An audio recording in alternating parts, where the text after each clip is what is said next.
Economia é fácil. A informação traduzida para a sua linguagem. Com Almir Cesar Filho.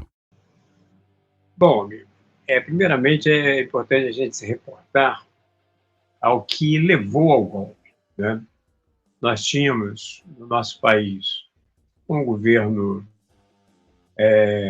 do João Goulart, que era o vice, né, do Jânio Quadros, que renunciou. Naquele momento, você podia apresentar numa chapa o candidato a presidente de um partido e o vice-presidente de outro. E o que aconteceu foi que o Jânio Quadros era um cara conservador, né, considerado de direita, renunciou e assumiu o João Goulart, que era do PTB, né, e que tinha, digamos assim, um diálogo maior, né, com os trabalhadores, né, através da herança, né, getulista. E foi um governo que falava-se, né, durante o período em que ele aconteceu, falava muito nas chamadas reformas de base, né, reforma agrária e outras reformas, tivemos muitas mobilizações, né.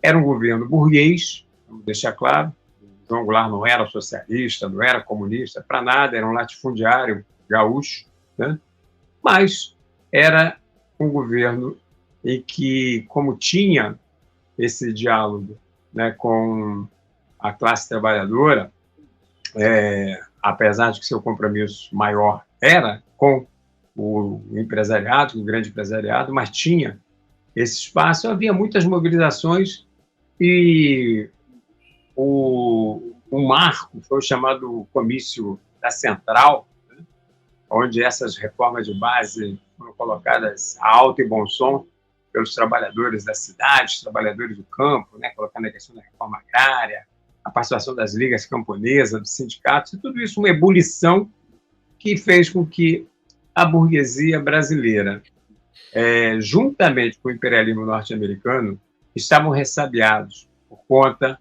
da Revolução Cubana, que tinha acontecido em 1959 e avançado em 1961, né, para uma revolução socialista, porque houve a expropriação da propriedade privada naquele momento, lá em Cuba. Não tem nada a ver com Cuba de hoje, que é uma ditadura capitalista, né, como a China e outras, mas naquele momento, essa conjuntura fez com que a burguesia ficasse bastante temerosa e, com o apoio direto do Departamento de Estado norte-americano, se urgiu o golpe, que, na verdade, é o que os historiadores chamam de um golpe civil-militar, porque, na verdade, foram os militares que deram o golpe, mas com o apoio da sociedade, da burguesia, né, e de setores da própria sociedade civil, como, por exemplo, a Igreja Católica, que, para se contrapor ao Comício da Central, fez a Marcha com Deus pela Família e pela Liberdade, bom, e outras mobilizações, né? Mas os militares é que foram os protagonistas disso aí, e foi no dia 1º de abril, não foi 31 de março, os militares passaram isso para 31 de março, por conta dessa questão do dia 1º de abril ser o dia da mentira, né? E os caras tentam voltar a história para trás, para não cair exatamente no 1º de abril, mas foi no 1º de abril, o dia que nós temos hoje aqui, exatamente foi o dia que se deu o golpe. Um golpe, quem diz que a ditadura brasileira foi uma ditabranda, fala uma grande mentira e uma bobagem, que não é uma bobagem, na verdade, isso é uma mentira pérfida. Só de camponeses foram 1.196 trabalhadores assassinados, sem falar, né, das centenas de trabalhadores e estudantes assassinados, daqueles que lutaram, fizeram oposição ao regime, aqueles que pegaram armas, né, que fizeram parte da luta armada, mas não só estes, né, sem falar o genocídio em relação aos povos indígenas, ou seja, é uma ditadura que deixou um rastro enorme de sangue, né, aqui no nosso país. E fechamento de sindicatos, fechamento das entidades estudantis, fechamento de todas as entidades ligadas à classe trabalhadora, bom, fechamento, cassação das ligas camponesas, cassação dos mandatos, né, de parlamentares ligados à luta dos trabalhadores, colocou na clandestinidade todos os partidos, permanecendo só 2 partidos, que era a Arena e o MDB. É tudo isso que faz, né, com que a ditadura assuma. É uma ditadura que persiste por 21 anos, mas que tem momentos distintos, né? Num primeiro momento, ela consegue impor o chamado milagre brasileiro, às custas de uma brutal superexploração e repressão, né? Jornadas de trabalho de até 18 horas e uma repressão brutal.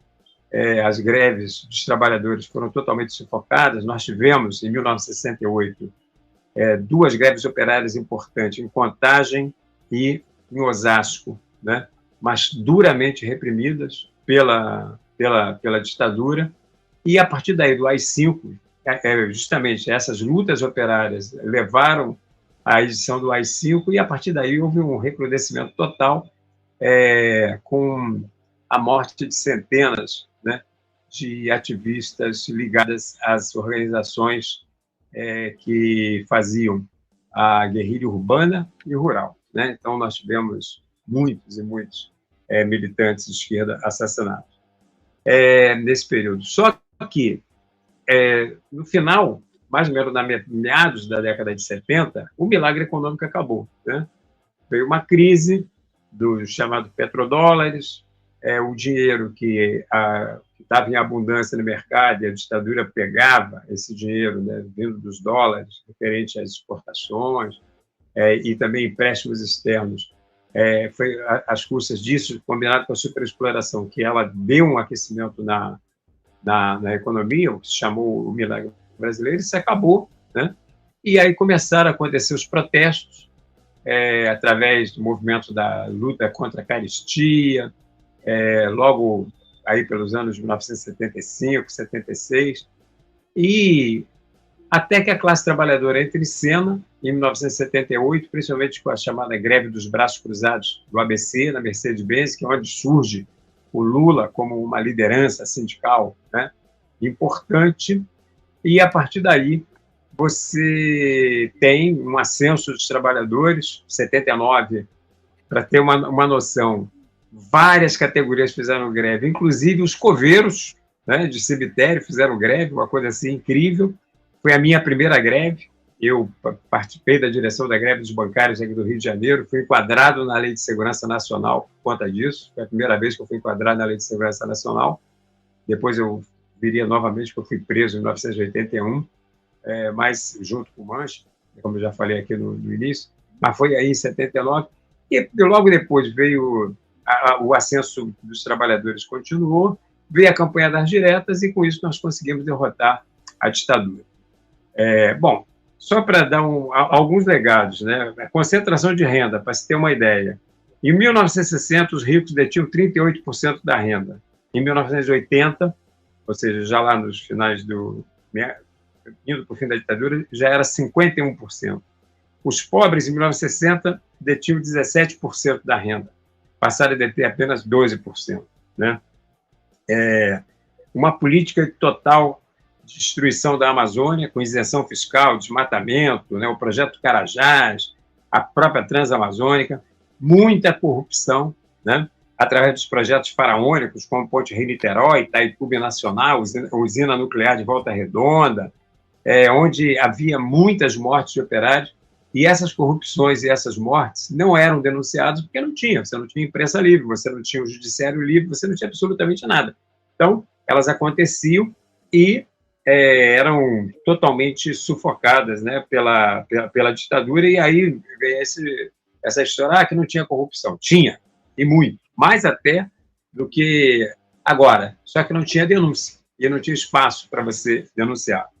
A dívida externa cresceu de 3 bilhões de dólares em 1964 para 100 bilhões em 1980, um endividamento assim absurdo. E tudo isso foi deteriorando as condições de vida da classe trabalhadora brasileira, até que o milagre brasileiro rói, e com o ascenso, né, dos trabalhadores acaba o milagre econômico, e aí vem a retomada das lutas, como eu acabei de colocar. Tudo isso leva à queda da ditadura, mas a gente tem alguns problemas. Lamentavelmente, essa queda foi uma queda pactuada. Pactuada em que sentido? Em vários sentidos. Primeiro, na própria questão da anistia, porque, se por um lado a anistia permitiu, né, a liberdade de vários presos políticos e a vinda de vários exilados políticos que estavam fora do país, né, e que puderam retornar para o nosso país, para o berço de suas famílias, seus amigos, mas os militares se auto-anistiaram, né? E na correlação de forças que havia naquele momento, isso acabou passando. Então, nós tivemos uma auto-anistia dos militares. Então, a gente vê, por exemplo, na Argentina, o Videla, que foi um dos principais ditadores da Argentina, morreu na cadeia. Então, nós temos na Argentina, no Chile e outros países, os ditadores, né, pagando pelos seus crimes, e aqui no Brasil eles se auto-anistiaram. E, lamentavelmente, os governos que se seguiram, né, durante a chamada Nova República, desde Sarney, né, que aí foi outro elemento, outro aspecto importante do chamado pacto, né, porque a campanha que derrubou a ditadura era direta já. Nós queríamos eleições diretas, era para isso que nós estávamos nas ruas. Mas, lamentavelmente, as diretas viraram o colégio eleitoral, que elegeu Tancredo, e quem assumiu foi o Sarney. O Tancredo Neves morreu, né? E aí o Sarney, que era o cara da Arena, que era o partido da ditadura, é que acaba assumindo a presidência como primeiro civil depois dos 21 anos de ditadura militar. Mas, desde Sarney, passando por Fernando Henrique, por Sarney, Collor, Itamar, Fernando Henrique, os 4 governos Lula, etc., Bolsonaro, então, nem se fala. O que nós vimos foi, lamentavelmente, a continuidade dessa impunidade, porque, não, apesar de que a lei, apesar de que tortura seja um crime imprescritível, mas nunca teve nenhum governo que assumiu efetivamente, né, a luta pela responsabilização criminal desses torturadores. Então, enquanto a gente tem alguns países da América Latina, os torturadores pagando por seus crimes, eles estão no governo. Não só no governo do Bolsonaro há 4 anos atrás, mas também agora no governo Lula, né? Nós vamos falar mais adiante, como você falou, da questão da morte da Marielle, mas tem um dos militares quem nomeou, né, o Rivaldo Barbosa foi o Braga Neto, que é um militar, porque nós estávamos sob intervenção militar naquele momento. Então, nós temos vários, e não é à toa que você tem o Bolsonaro, no dia, por exemplo, do impeachment da Dilma, fazendo homenagem à brilhante Ustra, que foi um dos mais sanguinários torturadores aqui do nosso país. E essa é a questão. Isso é o que permite que a extrema-direita e um montão de gente que, diga que não teve ditadura, porque, objetivamente, a impunidade campeou.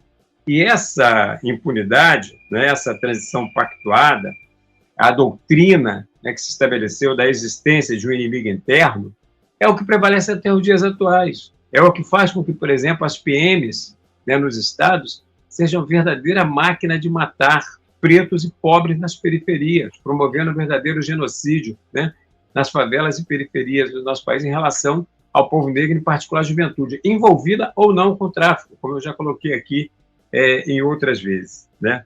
Então, essa é uma questão, né, que nós temos que colocar no debate, que é o fim dessa impunidade.